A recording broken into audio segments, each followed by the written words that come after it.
नमस्कार, फ्रंटलाइन 24 में आप सबों का स्वागत है। मैं मनोहर आनंद झा।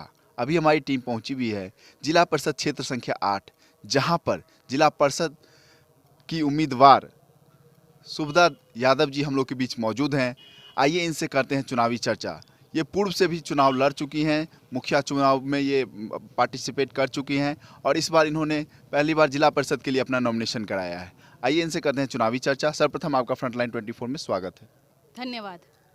आप इससे पूर्व भी जो चुनाव लड़ी थी मुखिया की और इस बार जिला परिषद लड़ रही हैं, क्या सोच और क्या विचार के साथ आप जनता के बीच जाती हैं? सबसे पहले तो मुझे देखिए यहाँ पर मैंने जो एजुकेशन सिस्टम देखा, क्योंकि मेरे भी 3 बच्चे पढ़ते हैं मधुबनी में, तो मैं बहुत दुखी हो गई। एजुकेशन सिस्टम जो है हमारा बहुत ही पिछड़ा हुआ है। भले यहाँ का हमारे बिहार का मैथ्स और इंग्लिश का इंग्लिश ग्रामर का बहुत चर्चा है बाहर में, क्योंकि मैं खुद मुंबई से पढ़ कर आई हूँ। उसके बावजूद जब हमारे बच्चे बाहर जाते हैं तो बहुत वो इंसल्टी फील करते हैं। तो मैंने सोचा कि क्यों ना मैं एजुकेशन सिस्टम को ही चेंज कर दूं, क्योंकि हर बच्चे को बाहर जाना तो संभव नहीं है। मेरे भी 3 बच्चे हैं, अब वो बाहर कैसे मैं उनको तीनों को भेजूं। तो मैंने सोचा कि चलो कुछ एजुकेशन सिस्टम में ही हम चेंज लाते हैं। हेल्थ सिस्टम में भी मुझे कुछ चेंज लाने हैं। तो इन सबों के लिए आप जिला परिषद के लिए आए। इससे पूर्व के जो जिला पार्षद थे, उनका कार्यकाल कैसा रहा आपके क्षेत्र में? लोग तो बिल्कुल ही उनसे खुश नहीं हैं, मैं भी खुश बिल्कुल नहीं हूँ। इसलिए मैंने इस बार तय किया कि नहीं, मुझे इस बार जिला पार्षद में खड़ा होना चाहिए और लोगों के विकास, मतलब उनका पंचायत का विकास करना चाहिए। और आपके जितने भी जिला परिषद क्षेत्र संख्या हैं, इनमें सरकार की जितनी भी योजनाएं हैं, जैसे हर घर नल योजना, आवास योजना, वृद्धावस्था पेंशन योजना, मनरेगा, सड़कों की स्थिति, इन सबों की क्या स्थिति है?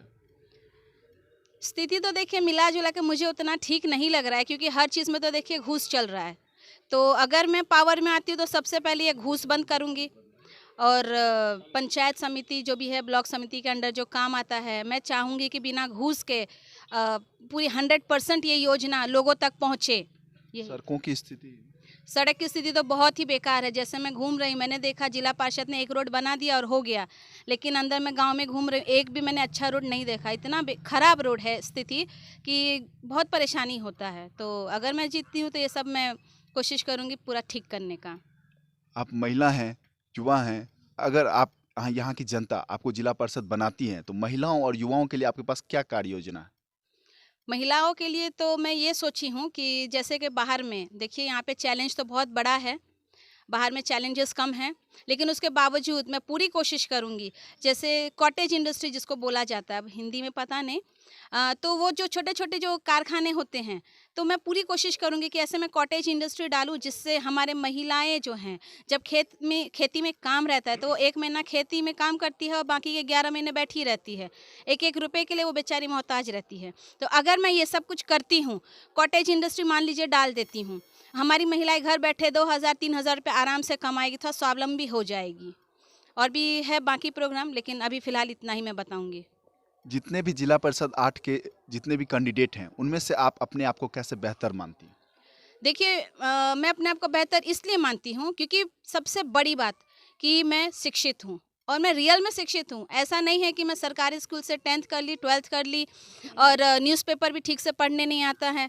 इंग्लिश हिंदी, क्योंकि मैं खुद मुंबई में मैं टीचर रह चुकी हूँ, इंग्लिश मीडियम स्कूल में मैंने पढ़ाया है, इसलिए मैं अपने आप को बेस्ट समझती हूँ। मुझे सारा नॉलेज है, पॉलिटिकल साइंस, इकोनॉमिक्स, सोशियोलॉजी, ये मेरा मेन सब्जेक्ट रहा है। तो मुझे ऐसा लगता है कि कोई भी नेता अगर बनता है तो उस कैंडिडेट के लिए तीनों अगर सब्जेक्ट का अगर बेस्ट नॉलेज है तो एक अच्छा नेता बन सकता है।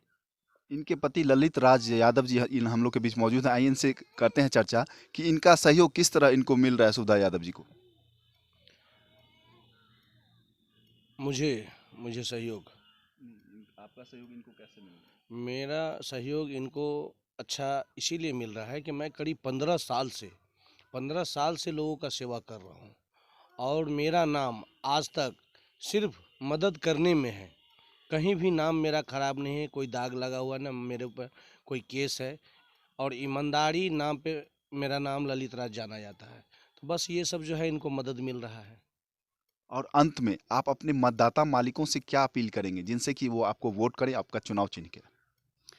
मैं मेरे वोटरों भाई और बहनों से बस यही कहना चाहती हूँ कि अब आप जागरूक होइए, अपने बुद्धि का प्रयोग कीजिए और सही कैंडिडेट का चुनाव कीजिए। जैसे मैं हर पंचायत में गई हूँ वहाँ पे मैंने नुक्कड़ सभा किया, मैंने जनताओं को बताया कि कोई भी कैंडिडेट आता आप उसको रोकिए, ये आपका अधिकार है और आप जानिए कि आपकी कैंडिडेट क्या उस लायक है जिसकी वो उम्मीदवार बनी है, कैंडिडेट बनी है।